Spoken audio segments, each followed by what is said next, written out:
Assalamualaikum warahmatullahi wabarakatuh. Salam sejahtera, salam Malaysia Madani dan salam kebersamaan UMT. Kembali lagi dalam siri podcast 7 hari menuju pilihan raya kampus. Bersama saya, Nadia, selaku moderator anda pada hari ini. Terdapat juga dua tetamu yang sangat hebat, iaitu saudara Adib Farhan selaku Ketua Jabatan Pemerkasaan Mahasiswa MASIS dan juga saudara Adam Koyum selaku penasihat Gelora Mahasiswa. Baiklah, mungkin saudara berdua boleh menceritakan tentang latar belakang saudara berdua dan juga bagaimana apakah gerakan mahasiswa itu sendiri. Mungkin ramai freshie macam saya tak tahu pun apa itu gerakan mahasiswa. Mungkin kita boleh mulakan dengan saudara Adib dahulu. Baik, terima kasih moderator saudari Nadia. Perkenalkan hadirin sekalian, nama saya Muhammad Adib Farhan bin Muhammad Bahanuddin. Saya pelajar tahun 4 seni bina kapal. Dan untuk latar belakang belakang sebelum ini pada sesi 23-24 saya adalah presiden untuk yang dipertua yang dipertua untuk Jawatankuasa Perwakilan Luar Kampus. Dan saya dah tamat sesi saya lah, seperti Okay, sorry. Okay, jadi buat masa sekarang setelah saya turun jawatan, saya punya semangat tu tak terhenti di situ lah. Saya aktif untuk join program-program universiti. Malah saya juga menganjurkan ataupun saya menjadi pengarah projek untuk program berperingkat antarabangsa lah baru-baru ni. Jadi untuk kalau kita bercakap tentang parti politik kampus ni kan, parti politik kampus ni dia tak ubah macam parti politik luar. Dia adalah parti politik di mana sekumpulan manusia tu dia membawa ideologi yang sama. Like macam kalau di universiti, perspektif kita berbeza-beza. Like macam kalau student untuk kos yang baru, dia sendiri yang tahu apa masalah yang ada dalam kos dia tu. Kalau untuk kami, student-student yang dah nak pencen dah ni pun, dah nak bergelar alumni ni pun, seperti saudara Koyum lah kan.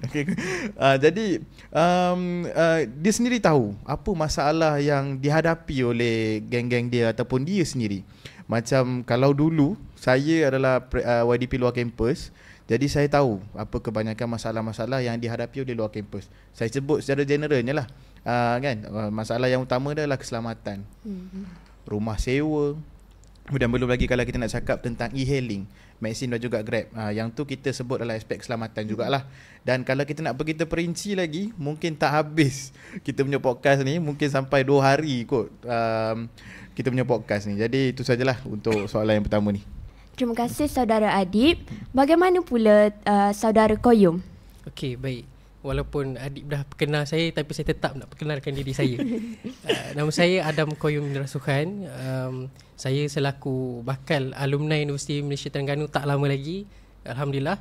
Dan juga kalau latar belakang kepimpinan saya adalah saya pernah menjadi presiden Gabungan Sukarelawan Luar Siswa, iaitu GAS. Dan juga saya get aktif lah dalam aktivis-aktivisme ni. Contohnya saya join Gema, iaitu bawah Belia Kelantan, dan juga menjadi penggerak ataupun pemuda lah. Jadi minat hadirnya saya hari ni, walaupun saya rasa macam kurang sihat, tapi saya semangat untuk sharing bersama dengan mahasiswa dan juga berada bersama orang-orang hebat, contohnya saudara Adib dan juga saudari Nadia ni. Kalau kita bincang soal Gelora Mahasiswa ni, tak lengkap kalau kita tak tahu latar belakang sesebuah gerakan. Saya tak suka sangat panggil politik kampus, saya panggil gerakan mahasiswa ni. Gelora Mahasiswa ni ditubuhkan pada 2023 oleh beberapa individu-individu yang orang cakap mastermind, yang menjadi orang hebat lah dalam merangka dasar dan juga merangka tor dalam Gelora Mahasiswa, iaitu paling familiar dalam kalangan Universiti Malaysia Terengganu ni Gema lah. Seringkali yang diungkapkan di bibir-bibir pelajar atau mahasiswa. Jadi Gema ni merangkakkan menegakkan 4 prinsip ataupun 4 objektif, iaitu kebajikan, tanggungjawab sosial, cakna nasional dan juga aktivisme.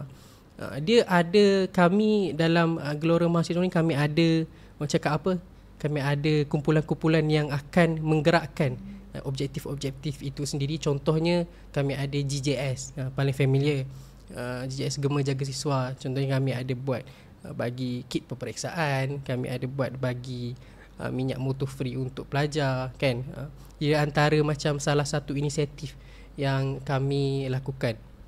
Dan juga kalau kita bincang soal demokrasi ni, saya tertarik dan minat kerana kita sama saja seperti saudara Adib cakap di luar, tapi tak boleh nak kata sama sebab kita agenda kita berbeza. Kalau dekat luar kita berdemokrasi, mengundi ni kita nak memilih pemimpin di peringkat yang tertinggi, iaitu peringkat negara.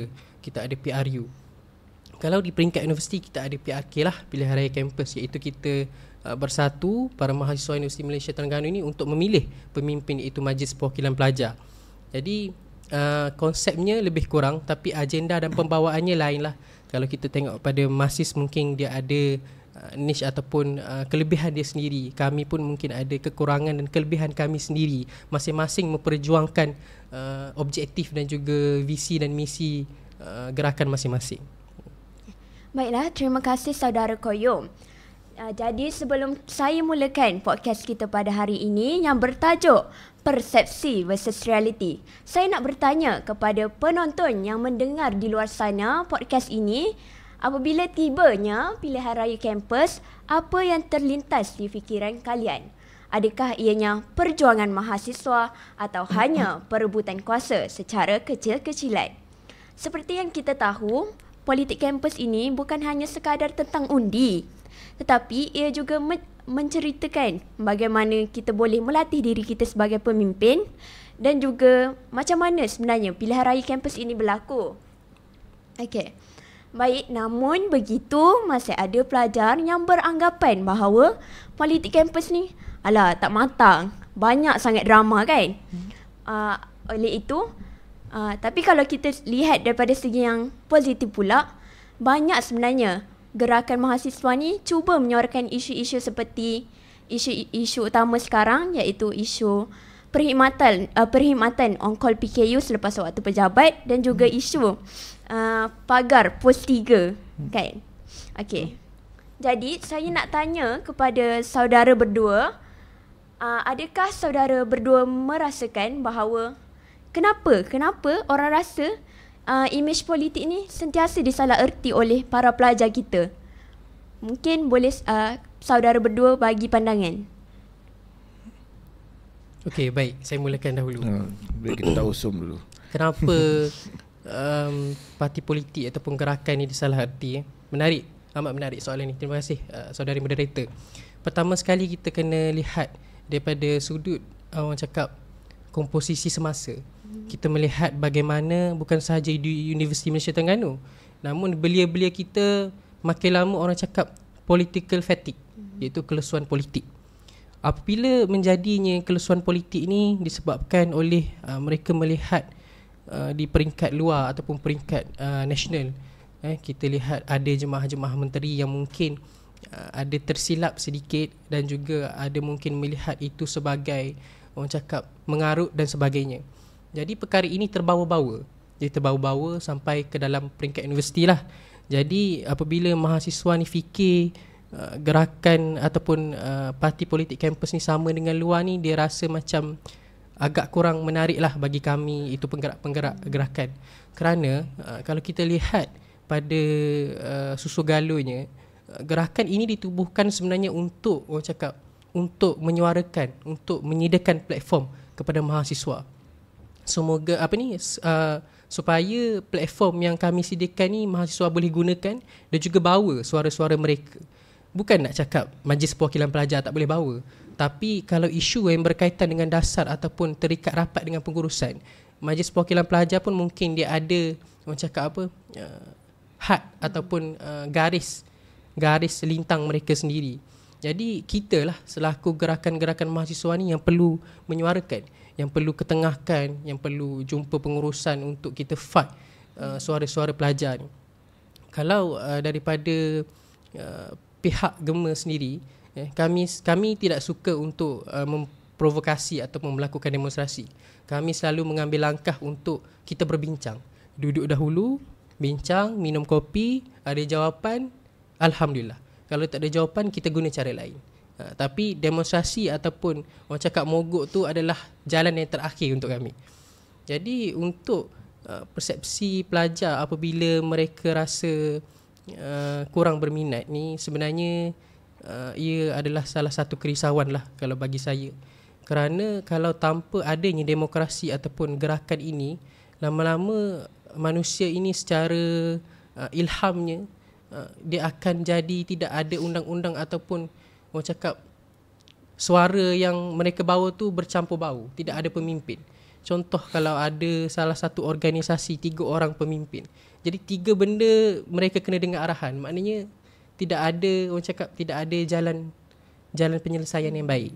Jadi sebab itulah pentingnya orang cakap gerakan ataupun pentingnya untuk kita bersama-sama dengan gerakan dan juga JPRK untuk menyedarkan untuk mendedahkan kepada mahasiswa kita yang gerakan di dalam politik kampus ni tidak sekali sama dengan yang luar.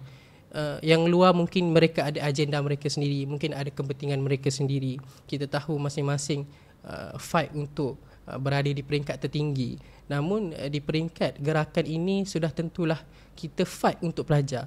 Jadi saya rasa perkara ini perlu kita beritahu, perlu kita sebarkan kepada mahasiswa-mahasiswa terutamanya Universiti Malaysia Terengganu, dan juga menjadi tanggungjawab kita untuk mendidik para belia di luar sana untuk sama-sama kita meraihkan demokrasi dan juga meraihkan advokasi ni. Sebab advokasi ni bukan sekadar ambisi.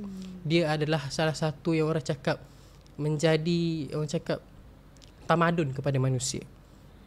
Baiklah, terima kasih kepada saudara Koyum. Bagaimana pula pendapat saudara Adib? Baik, terima kasih saudari moderator. Soalan dia tadi adalah berkenaan macam mana soalan dia tadi, saya minta maaf sebab Koyum punya explanation dia dah sampai kompleks sangat lah. Jadi saya hilang arah sikit. Kenapa imej politik pelajar sering disalah erti? Okey. Jadi jawapan saya macam ni. Kalau kita tengok kat politik luar, okey, politik semasa dalam negara tu, ni saya guna analogi saya sendirilah. Saya punya analogi lebih santai. Okey, Koyum saya tahu dia memang selalu dengan perkataan-perkataan yang high level. Okey, jadi saya gunakan bahasa saya lah. Kalau di politik luar, kerajaan waktu tu dinilai kerajaan waktu tu dinilai oleh keadaan semasa politik ketika itu. Jadi macam contoh, satu isu berlaku waktu tahun itu, dan waktu itulah ketika itu netizen mula kaitkan dengan politik sekarang. Dia mula katakan tentang pengurusan sekarang, macam mana orang-orang macam mana yang duduk ke atas. Jadi perkara itu dibawa ke dalam alam universiti. Jadi kalau student kita kurang pendedahan tentang politik kampus, tentang politik kampus ni pada saya lah, ia adalah medan yang suci sebenarnya. Sebab kita orang yang baru, kalau kita sebut tentang mahasiswa ni, mahasiswa adalah orang pelajar yang berpendidikan tinggi. So kita baru nak terdedah dengan alam yang nyata, alam yang luar. So apabila kita terdedah dengan perkara luar tu ataupun politik luar tu, so mereka terus faham benda tu dan dijadikan benda tu sebagai fahaman semasa. So macam mana kita nak ubah? Yang itulah persoalan yang pada saya dia memang susah sikit kita nak jawab. Macam mana kita nak ubah? Sama ada itu tanggungjawab gerakan ke, ataupun tanggungjawab pengurusan, ataupun tanggungjawab Kementerian Pendidikan Tinggi. Okay, so like macam kalau daripada side kami, daripada side pelajar lah kan, so kami ambil tu sebagai tanggungjawab kami untuk kita ubah persepsi pelajar yang ada dekat kampus. So macam mana kita nak ubah? Kita jalankan tanggungjawab kita baik-baik. Kita buat perkara ni bukan semata-mata untuk nama, bukan semata-mata untuk cantikkan resume, tak. Dia ada perjuangan yang lagi besar daripada tu. So kalau kita pergi ke orang tu, dia tanya, kenapa kau buat semua ni? Kenapa kau tak balik? Kenapa kau sanggup habiskan duit kau kan? So mungkin jadi MPP bukan dapat allowance pun. So statement saya ni mungkin bahaya sikit lah kan. Tapi saya minta maaf kalau mana-mana yang terlibat. Okay. So benda ni dia adalah untuk kebaikan masa depan. Macam saya sebut dekat moderator tadi, like macam satu kumpulan tu sendiri je yang faham masalah kumpulan tersebut. Macam contoh kumpulan yang khusus yang baru, so dia tahu apa kekangan yang ada dalam kumpulan diorang. Untuk kumpulan yang dah lama duduk kat sini, dia sendiri lagi tahu apa yang berlaku dalam keadaan dia, apa yang berlaku dalam kalangan dia. So bila dia naik, apa keutamaan yang perlu dibagi kepada pengurusan ke ataupun kepada pelajar. Berat sebenarnya soalan tu. Sebab untuk kita ubah apa-apa, kita perlu berbalik kepada pengurusan untuk kita tahu keadaan semasa universiti, untuk kita tahu kapasiti universiti, untuk kita tahu selok-belok untuk buat perubahan tu sendiri. Saya faham benda tu sebab saya sendiri pernah terlibat. So saya sendiri akui kalau kita nak buat perubahan apa-apa tanpa pihak pengurusan memang susah. Dan kita perlu juga berbalik kepada pelajar. Like macam kita berbalik kepada erti perjuangan sebenar kita. Macam apa, kalau kita sekadar ikut pengurusan kata A kita buat A, pengurusan kata B kita buat B. So pelajar ni pula macam mana? Pelajar nak C. So kita nak buat macam mana? Masa itulah dia menguji kemahiran diplomasi seseorang perwakilan tersebut. Perwakilan mana-mana tak kisahlah, perwakilan pelajar ke, luar kampus ke, kolej kediaman ke. So apabila dia mampu untuk orang kata apa, mampu untuk berdiplomasi bersama dua-dua pihak ni, pengurusan dan juga pelajar. So dia secara tak langsung membawa imej yang baik kepada pengurusan, membawa imej yang baik kepada pelajar. Imej yang macam mana tu? Untuk pengurusan ni, so dia tahu, okey, pelajar ni dia mampu untuk kita naikkan status universiti kita. Dan kalau dekat pelajar, dekat side pelajar pula, okey, yang ni perwakilan yang ni tak garing, yang ni real punya, yang ni boleh pakai orang kata, ataupun orang sekarang kata boleh pakai. So daripada situ, kalau kita tak bawa pembawakan yang macam tu, sebab itulah kenapa politik campaign ni selalu disalaherti. Bila sebut je pasal politik, orang kata macam, oh rasuah lah, oh nak nama lah, oh sekadar nak masuk kamera lah kan. Okay, so benda-benda tu semua memang datang. Dia memang akan datang. Nama apa orang kata, nama pencapaian tu semua memang datang. Tapi kena buat kerja lah. Okay, dia kena main peranan elok-elok lah. So untuk jawapan kenapa politik campaign ni sering disalaherti, dia sebenarnya berpatah balik kepada orang yang membawa dia. Itulah jawapan saya. Kalau panjang lagi kacik pula lagi saya. Okey, baiklah, terima kasih kepada saudara Adi. Apa yang saya dapat simpulkan di sini, sebenarnya semua pihak memainkan peranan yang amat penting dalam menjaga kebajikan mahasiswa. Betul tak? Betul. Okey. Seterusnya, kita berbalik apa yang saya cakap tadi. Calon-calon yang join pilihan raya ni nak nama je semata-mata. Betul ke? Adakah ini disebabkan oleh pengaruh media sosial ataupun tidak? Apakah pendapat saudara berdua? Okay, kalau tadi Koyum dah mula, saya mula dululah. Okay, untuk calon-calon yang bertanding ni, sama ada nak nama ataupun tidak, yang tu dia dah mirip soalan yang pertama tadilah kan, kenapa politik kampus sering kali disalaherti.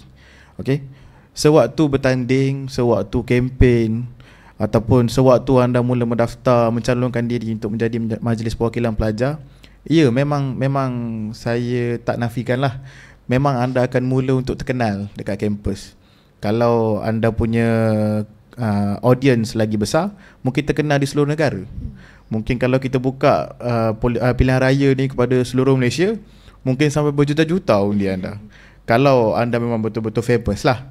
Okay, jadi timbulnya persepsi bertanding MPP ni sekadar nak nama. Okay, yalah, siapa yang tak bangga kan nama dia. Contoh nama saya Muhammad Adi Farhan, yang di-Ketua Majlis Perwakilan Siswa 2526. Dia memang gempak lah, dia memang balik kampung, dia memang bangga lah, dia memang macam-macam. Oh, orang kampung jadi YDP. Okay, jadi persepsi tu datang, dia memang, pada saya dia memang natural lah. Memang natural, tapi dianya disokong oleh pembawakan seseorang.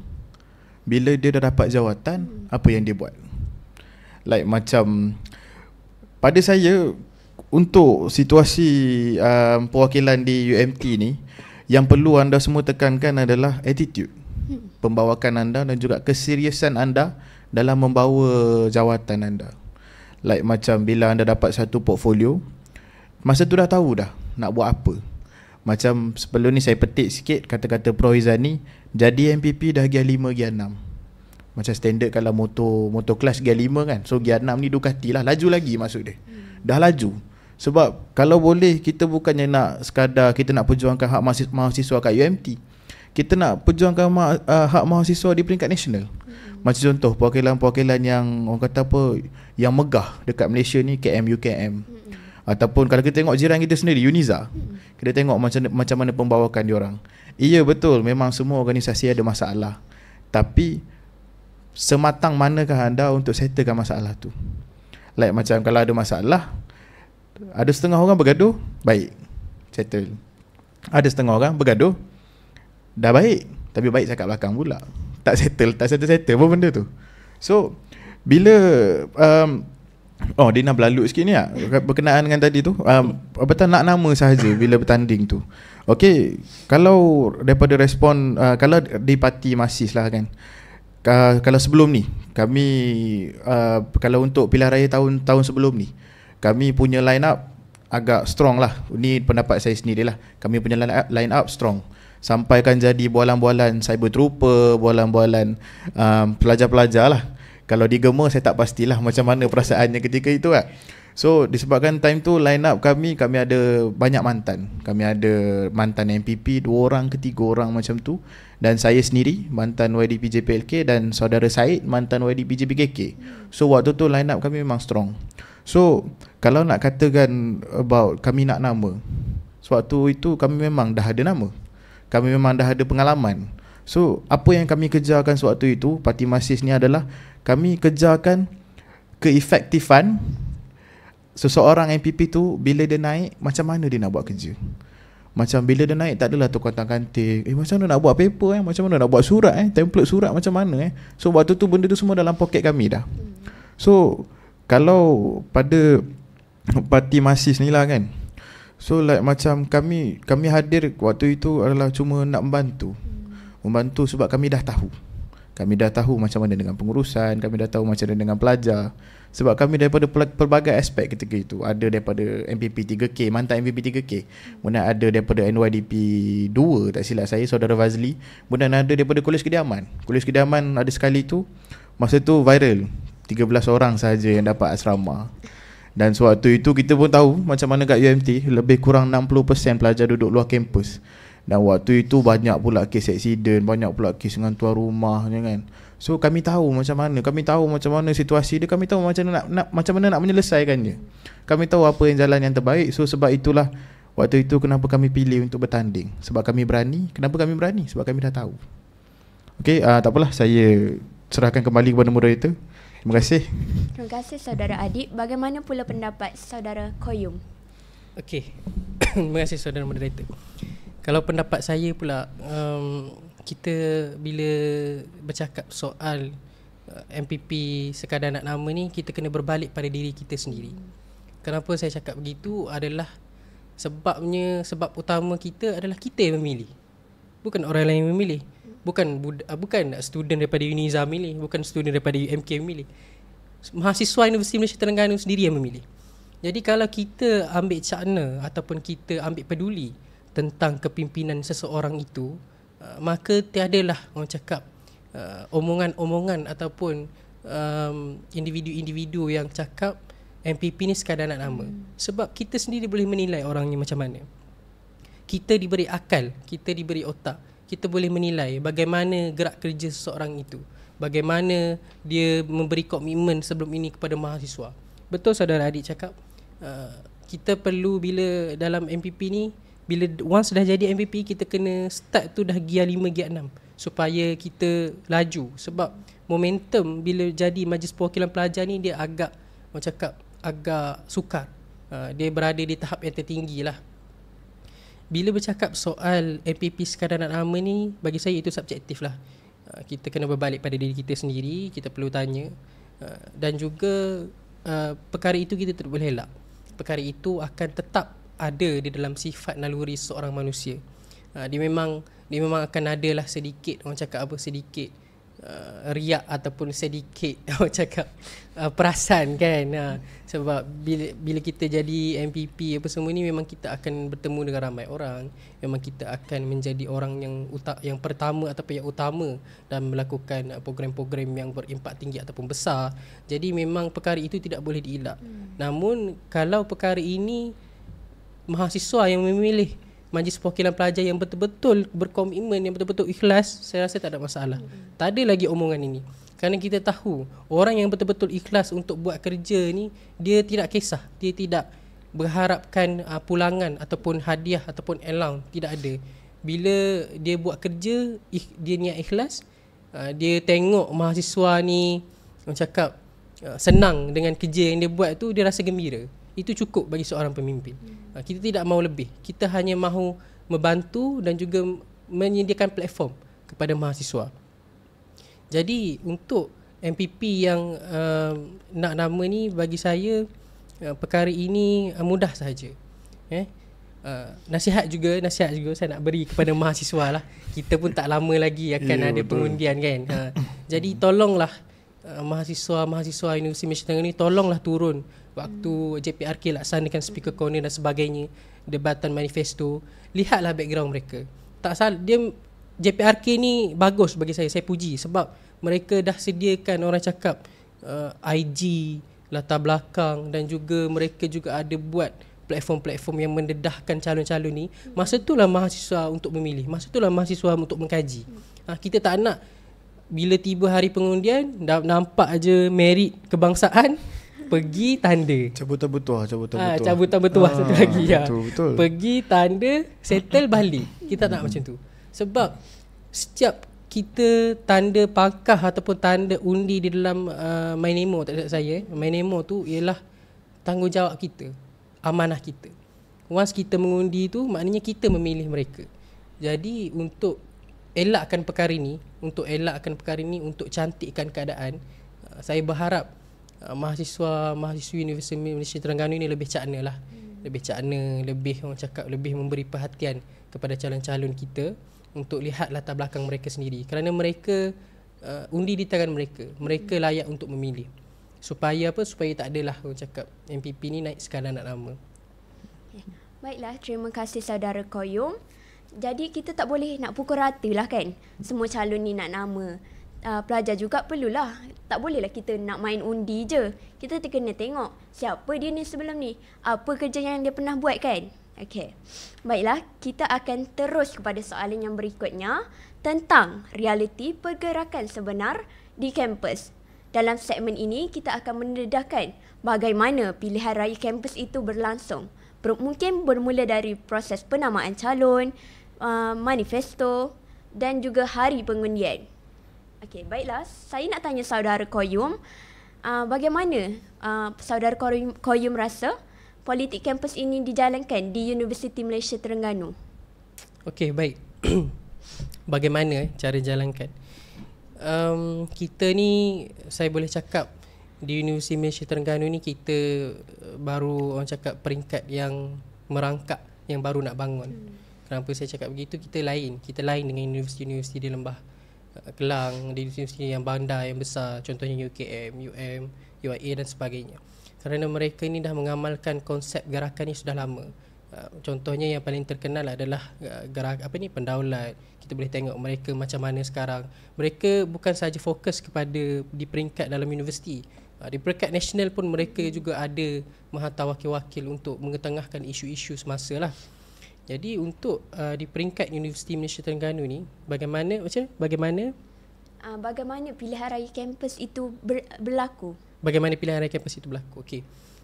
Secara amnya, bagaimana pilihan raya kampus ini berlaku, bagi saya dia tidak jauh beza lah dengan di peringkat nasional.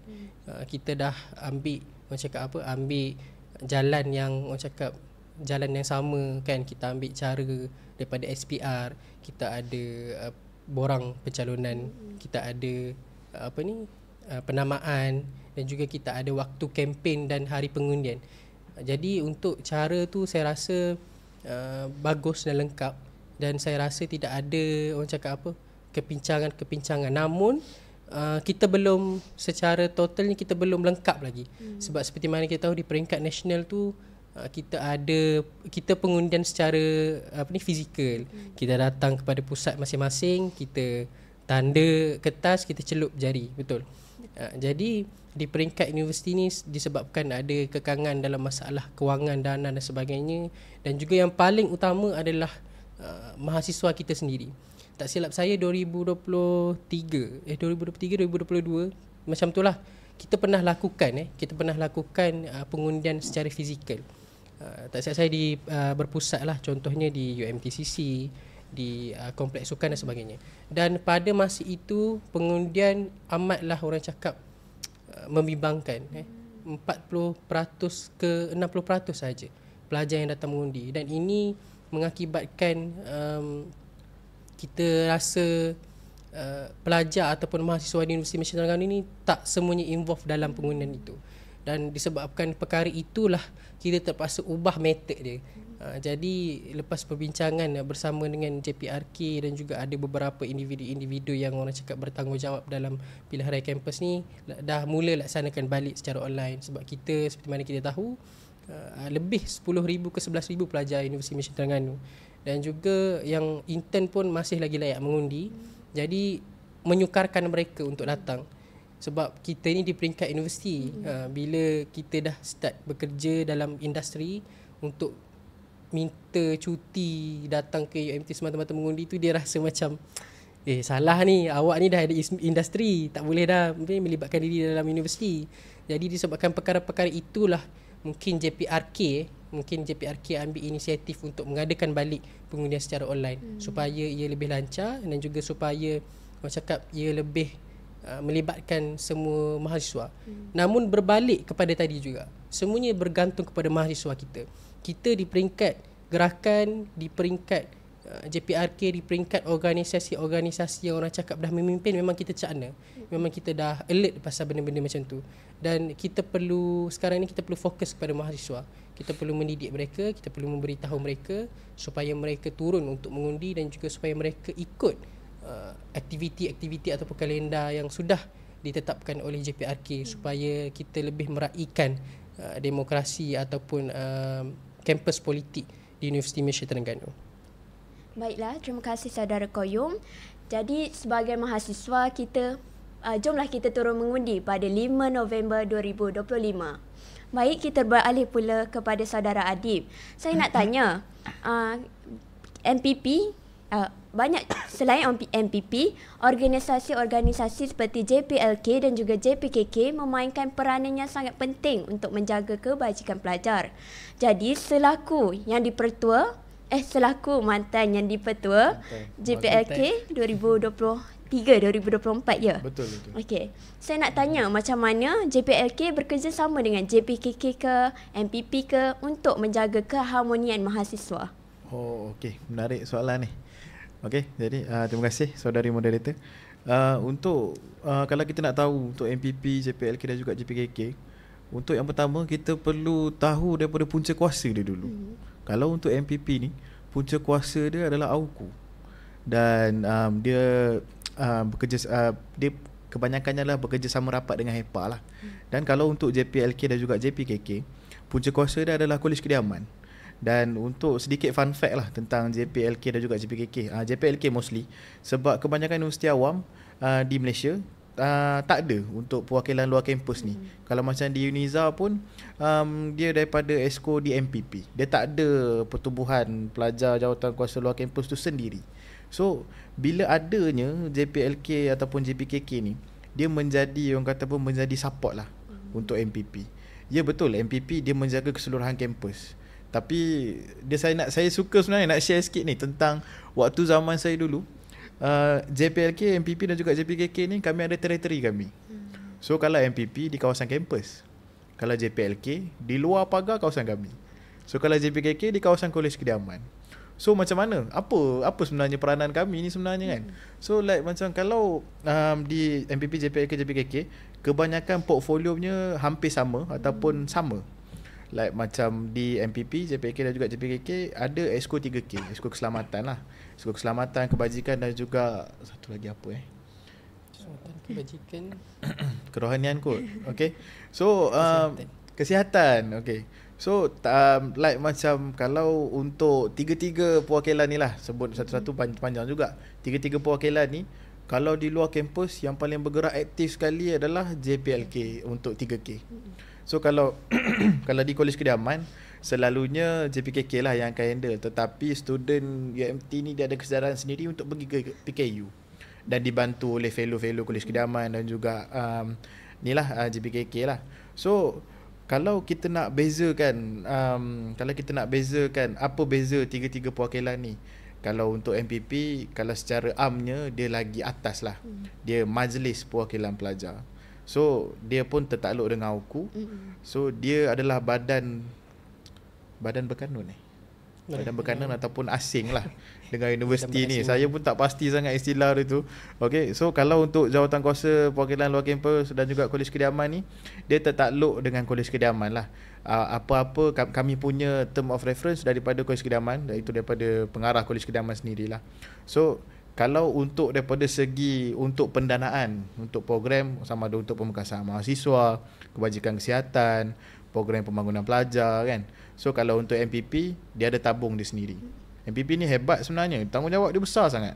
So dia ada access pada tabung dia sendiri. Dia boleh access pada tabung HEPA 62905, 62950 kot tak silap saya. Itulah. Itu boleh check balik lah. Saya minta maaf lah kalau silap. Kalau untuk JPLK JPKK, kami perlu pergi ke tabung Kolej Kediaman. So yang setahu saya, kalau bawah 10,000 boleh masuk mesyuarat pengurusan Kolej Kediaman. Kalau lebih 10,000, kami perlu masuk mesyuarat pengurusan Kolej Kediaman, kemudian perlu masuk mesyuarat pengurusan di HEPA. Barulah lulus duit tu. So kami ni walaupun kami perwakilan, kami tak macam MPP. Kami tak ada tabung kami sendiri. Kami perlu lalu dengan pengurusan. Kami kalau secara on papernya, kami lagi terikat. Kami lagi perlu lalu birokrasi. Kalau macam MPP, dia ada autoriti atas tabung dia sendiri. So kalau daripada segi peranan, kalau peranan secara amnya saya boleh sebut MPP seluruh. Tak kira lah. Kalau dulu janganlah pegang dengan apa fahaman saya dulu So kalau ikut MPP ni seluruh, luar kampus, dalam kolej, semua dia pegang. Sebab dia ada portfolio dia. Kalau untuk JPKK JPLK, yang tu betul, teritori dia agak nyata sedikit. Sebab luar kampus dengan Kolej Kediaman. So kami bertindak di samping kami bawakan isu-isu berkenaan mahasiswa, kami juga bertindak dengan perkara-perkara yang berbangkit. Kebanyakannya adalah kemalangan, kematian ataupun hal-hal dengan tuan rumah ataupun dengan ataupun pemekasan mahasiswa lah. Macam dulu kalau untuk JPLK, kebanyakan daripada mereka fokus kepada macam kebajikan. So lama-lama kebajikan ni kami tiba-tiba kami terpergi satu benda. Kalau kita asyik memberi je kepada pelajar, lama-lama pelajar jadi apa? Lama-lama takkan sampai dia mendadah tangan saja. So daripada kita memberi sahaja, pernah dengar tak pepatah, kalau bagi ada satu orang ni, bagi dia ikan dia makan kenyang. Tapi kalau bagi dia pancing, dia boleh pancing ikan sampai bila-bila. So daripada situ kami cuba ubah program kami ni lebih kepada macam pemekasaan mahasiswa. Dan juga kita cuba ajarkan beberapa skill-skill lah, ataupun orang kata skill-skill yang kita boleh guna. Macam contoh, kalau saya nak petik saudara Akasha, dia buka barber di Kolej Kediaman, dan di samping tu dia rekrut pelajar-pelajar yang orang kata berbakat potong rambut ni. Di samping dia boleh asah bakat dia pun juga boleh menjana pendapatan. So kalau ikutkan, benda yang macam tu sangat berkualiti. Di samping kita didik mahasiswa untuk jadi pandai, kita didik juga mahasiswa untuk menjadi holistik. So bila dia keluar nanti, dia bukan saja pandai on paper, so dia pandai buat bisnes. So kalau macam tu, dia ada plan A dan juga plan B. Dia boleh sama ada nak jadi lecturer ataupun nak buka kedai barber. So kalau daripada situlah, saya sebenarnya, kalau banyak orang tanya saya kenapa busy sangat, kenapa join sana sini kan, saya jawab mudah aja. Saya cuma bagi pilihan yang banyak kepada diri saya. So kalau saya tak boleh nak mencuburi bidang saya yang saya belajar, nak arkitek, saya boleh pergi pada bidang-bidang lain. Saya boleh pergi kepada mungkin project management, doakan saya. Kalau ni saya mungkin boleh pergi kepada ataupun kerajaan ke, ataupun pemekasan mahasiswa. Aku mana tahu kot saya boleh kerja kat UMT ke, insyaAllah kalau satu hari nanti, macam Encik Isyam juga. Dan yang itulah sedikit sebanyak penerangan saya about perbezaan antara tiga-tiga entiti ni. Terima kasih Saudara Adib. Betul lah apa yang Saudara Adib katakan itu tadi. Pelajar ni tak boleh kita fokus ke akademik je. Kita kena belajar pula skill-skill lain kan. Okey, baiklah, kita akan maafkan saya. Kita akan ke segmen seterusnya. Politik tidak indah seperti yang disangka. Sebab apa? Mungkin ada cabaran-cabaran yang dihadapi oleh gerakan-gerakan mahasiswa ini untuk mencapai sesuatu matlamat. Jadi saya nak tanya, macam mana cabaran-cabaran ini menyebabkan politik di universiti kita lebih matang? Mungkin Saudara Adib dan Saudara Qayyum boleh jawab soalan saya. Okey, baik, saya dulu. Mudahkan Adib dah tunjuk saya kena jawab dulu. Tadi baru lepas jawab. Okey, cabaran tadi. Cabaran. Okey. Kalau kita bincang soal cabaran ni tak ada yang mudah Kalau kita di peringkat orang cakap apa, di peringkat mana-mana sekalipun, organisasi mana-mana sekalipun, dia cabaran tu orang dah cakap asam garam kehidupan dalam sebuah organisasi. Jadi kalau dari peringkat gerakan ataupun dari peringkat parti politik kampus ini, bila kita bercakap pasal cabaran itu terlalu banyak. Dan salah satu yang saya rasa yang paling banyak adalah kesalahan maklumat lah, penyampaian maklumat yang salah. Yang tu yang paling saya rasa kritikal. Sebab bila kita melontarkan ataupun mencadangkan beberapa inisiatif ataupun kita menyuarakan sesuatu perkara, bila tidak sampai ataupun maklumat itu sampai tapi dia sampai tu dengan tidak lengkap, jadi perkara itu boleh membuatkan dia menjadi cabaran lah. Mahasiswa akan macam tadi cakap lain, yang gerakan ni hari tu perjuangkan isu ni, tiba-tiba perjuangkan isu ni. Jadi macam banyak perkara, banyak tomahan lah kalau kita silap. Jadi cabaran yang utama adalah yang tu lah. Kita perlu clearkan keadaan, kita perlu orang cakap be transparent lah dengan mahasiswa. Jadi setiap gerak kerja yang kita buat tu kita perlu tunjuk sekarang. Kalau kita lihat di peringkat nasional sekalipun, yang berhormat ataupun mana-mana adun pun dah mula start bergiat aktif di platform TikTok, IG dan Facebook sebagainya. Sebab pada zaman sekarang orang nak melihat orang nak melihat proses itu, orang nak melihat gerak kerjanya sebab mereka memilih. Jadi untuk cabaran parti politik kampus ni, selain daripada perkara itu, iaitu orang cakap untuk sustain kan, sustain ni susah. Sustainkan sesebuah gerakan atau parti politik kampus ni bagi saya amatlah susah, dengan kesedaran mahasiswa yang orang cakap masih lagi dalam keadaan yang orang cakap pertengahan, bukan lagi orang cakap dah peringkat yang tinggi yang kita boleh harapkan. Peralihan pelajar kan. Belum lagi peralihan pelajar. Jadi susah untuk kita sustainkan sesebuah parti politik kampus tu. Jadi untuk cabaran, bagi saya cabaran yang Gema hadapi ni, kita nak cari pelapis lah. Kita nak cari pelapis, kita nak cari calon-calon kan. Kalau Gema kita ada tubuhkan satu majlis pimpinan lah. Satu majlis pimpinan ni terdiri daripada pelajar-pelajar tahun 1 dan juga pelajar-pelajar yang berminat lah dalam demokrasi ataupun gerakan. Dan juga baru-baru ini Presiden kami iaitu Saudara Akashah lah, dia ada menubuhkan iaitu Gema postgraduate. Kami nak libatkan juga postgraduate dalam dalam kalangan ataupun dalam pengurusan lah, sebab kita tahu postgraduate ini dekat UMT dia macam dianaktirikan sikit. Saya bukan cakap dianaktiri, dia macam dianaktirikan sikit lah. Sebab kita jarang mendengar, bukan sahaja bukan sahaja mahasiswa, saya pun sendiri jarang mendengar luahan mereka. Jadi dengan adanya inisiatif baru ini, saya berharap semua yang warga Universiti Malaysia Terengganu ini terlibat sama, boleh menyuarakan pendapat ataupun boleh menggunakan platform yang kami sediakan lah, iaitu Gelora Mahasiswa. Dan cabaran seterusnya adalah seperti yang kita bincang pada awal-awalnya tadilah, iaitu masalah kelesuan politik dalam kalangan mahasiswa. Itu adalah cabaran. Dan apabila saya dapat tahu baru-baru ini ada tubuhnya kelab advokasi demokrasi tu, saya rasa bersyukur sikit. Sebab tak adalah kami selaku gerakan je yang akan menggerakkan, yang akan menyedarkan mahasiswa. Sekurang-kurangnya ada entiti baru yang fokusnya memang kepada demokrasi dan advokasi. Dan juga JPRK. saya berharap kelab ini memainkan peranan penting lah, memainkan peranan dan juga menjalankan aktiviti ataupun program tentang pendedahan demokrasi. Dan juga yang last sekali adalah diri kita sendirilah. Saya tak suka sangat nak salahkan orang. Kita kena lihat diri kita sendiri. Kita kena orang cakap menjadi contoh. Kita kena menjadi contoh, kita kena menjadi orang yang tunjukkan kebaikan pada orang lain supaya mereka lihat tak adalah perwakilan-perwakilan daripada gerakan ni macam okey dia ni teruk ni kan. Dalam universiti pun banyak kena tata tertib. Kita tak nak. Kita kena menjadi contoh. Kita kena menjadi orang yang menggerakkan sesebuah entiti tu. Terima kasih saudara Koyum. Bagaimana pula pendapat saudara Adib? Boleh ulang sekali lagi soalan tadi tu? Okey. Antara cabaran yang sering dikatakan adalah kekurangan masa ataupun kekangan dengan peraturan-peraturan universiti.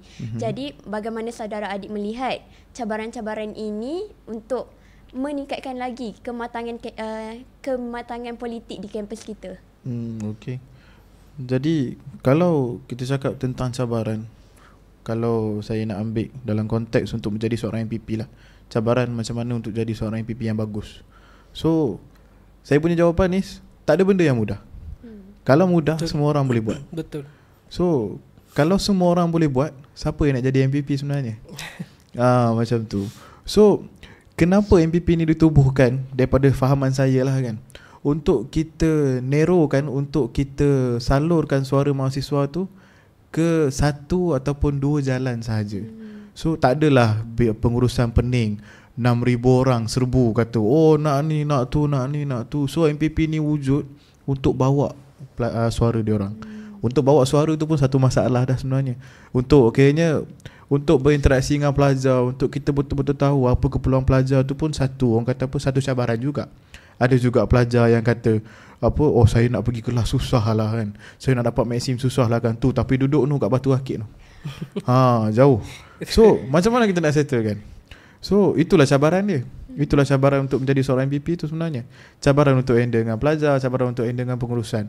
Dia dah dapat isu-isu daripada pelajar, macam mana pula dia nak salurkan kepada pengurusan? Macam contoh lah kan, macam contoh kalau cakap pasal maksim tadi tu, agak-agak kalau MPP tu bawa pun pengurusan cakap apa sebenarnya? Dia akan cakap, ini kita dah sediakan inisiatif bas di residensi Tembesu. So takkanlah kita nak buat kat Batu Rakit pula kan. So di samping kita memahami cabaran untuk menjadi seorang MPP tu, kita perlu tahu juga kapasiti universiti kita, apa kemampuan universiti kita.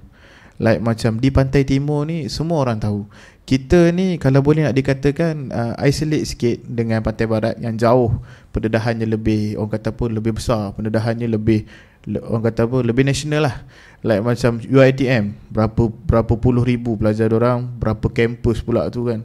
So kalau kita bawa balik kepada kat UMT, so untuk menguruskan satu organisasi tu pun satu masalah juga. Like macam benda tu dia menguji, orang kata apa, nurani seseorang tu lah, terutamanya menjadi presiden ataupun YDP. So kalau ikutkan kat kelab-kelab biasa pun orang kata apa, ada masalah sikit biasalah kan. Tapi bila kita dia seorang YDP tapi nak handle dengan 18 ataupun 19 orang lagi, yang ni perangai macam ni, yang ni perangai macam ni, yang ni perangai macam ni. So apatah ketua tu dia diuji dengan tim dia sendiri. Tapi macam mana dia nak membuktikan yang dia mampu? Orang kata apa, kalau orang putih kata apa, show me what you made of. Like macam mana kekuatan dia, diplomasi dia, macam mana orang kata apa, critical thinking dia, macam mana keupayaan dia untuk menguruskan manusia dalam konteks antropologi. Macam dia nak faham, okey orang ni, dia malam-malam dia tak boleh buat kerja, dia siang-siang je boleh. Orang ni pula siang-siang memang dia tak angkat call, dia kelas. Malam-malam dia boleh angkat call, ajak lepak ahli spice pun boleh. So dia tak ada benda yang mudah lah kan. Kalau untuk menjadi MPP ni, sebut nama tu saja pun kalau ikutkan kita dah meremang dah. Majlis Perwakilan Pelajar Universiti Malaysia Terengganu. Waktu saya jadi JPLK dulu tu pun, pada saya Allah, hari-hari orang call pukul 3-4 pagi, orang call, Dip rumah tenggelam ni Dip, So yang tu lah kita punya pengorbanan kan. Cabaran ni hanya mampu dilalui dengan pengorbanan. Like macam apa, cabaran dia kelas dia banyak. Apa pengorbanan yang dia buat? Study lewat malam. Apa pengorbanan yang dia buat? Kena berulang-alik banyak kali ke UMT. So adalah pengorbanan-pengorbanan itu. Tapi sayangnya lah kan, saya nampak lah sikit, ni saya punya POV sendiri lah kan, saya nampak lah sikit adalah pelajar-pelajar kita ni yang dia macam tak sanggup nak berkorban. Sebab kalau berbalik kepada diri saya ada setengah bahagian yang saya sanggup untuk berkorban demi untuk mendapatkan pengalaman tu. Macam contoh, sewaktu di Kemaman, saya baru lepas habis persiapan program, kemudian saya pergi melawat. Sewaktu tu Ketua Pentadbiran HEPA kita masuk hospital. Daripada situ dapat info ada pelajar kita meninggal di Kemaman. Sewaktu itulah sesi tahun 2024 tak silap saya. So dengan tak rehatnya pagi tu, dengan tak rehat daripada pukul 10 pagi sampai pukul 5 petang tu, pukul 7 petang shoot pula pergi Kemaman. Kita uruskan pelajar-pelajar yang terlibat dengan kemalangan ni lah kan.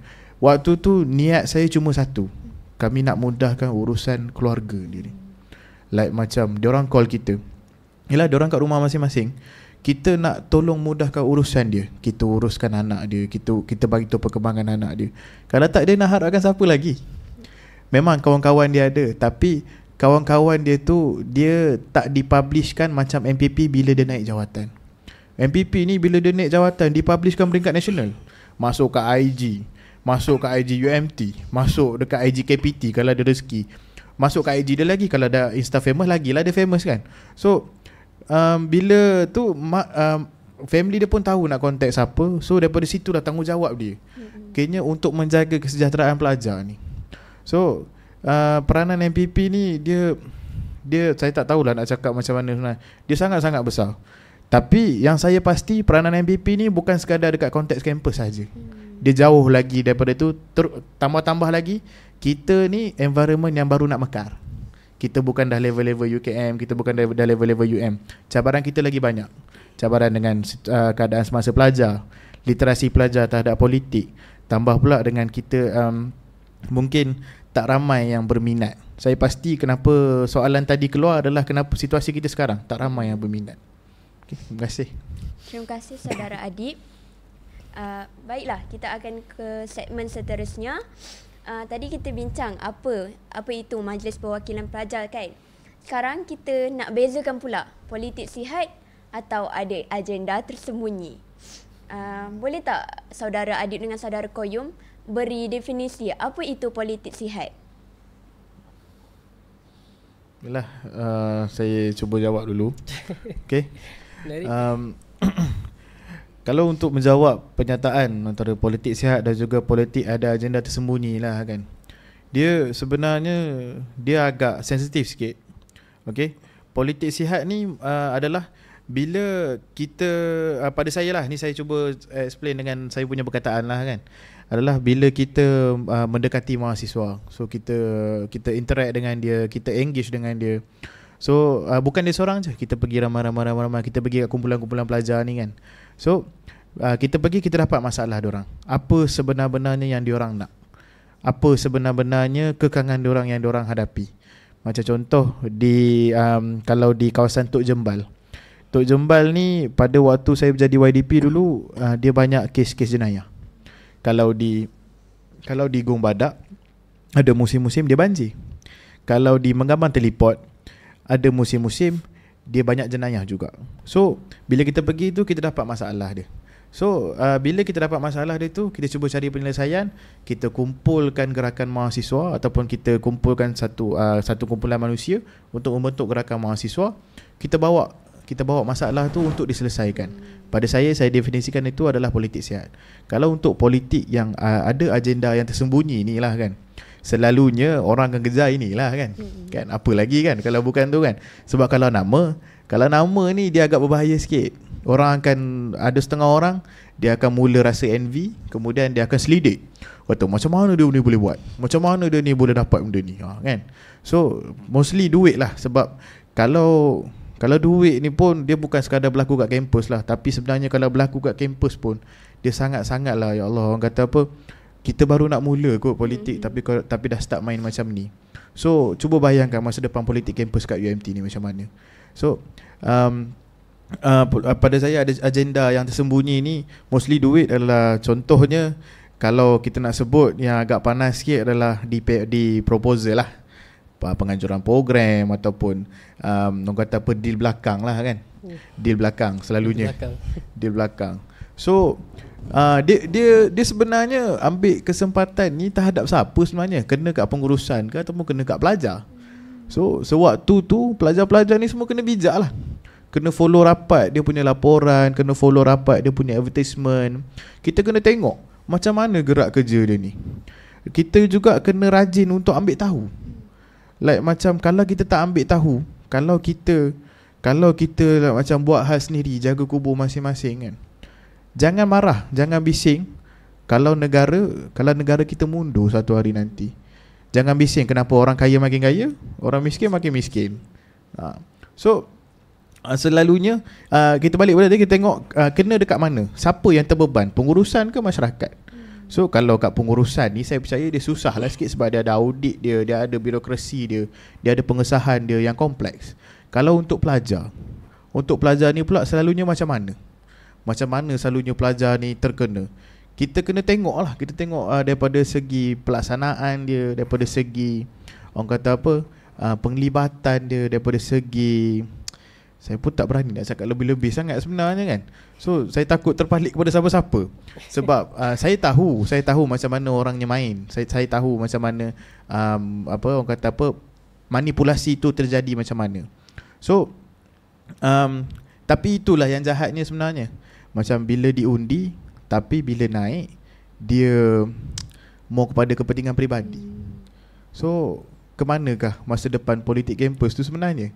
So untuk kita angkat mahasiswa, untuk kita angkat suara mahasiswa ke, ataupun untuk kita kembangkan poket sendiri ke, ataupun untuk kita bantu pengurusan, yang mana yang lagi penting sebenarnya? Tiga-tiga tu perkara yang baik sebenarnya, subjektif sebenarnya tiga-tiga tu perkara yang baik. Tapi kalau untuk MPP, mana satu yang lagi baik sebenarnya? So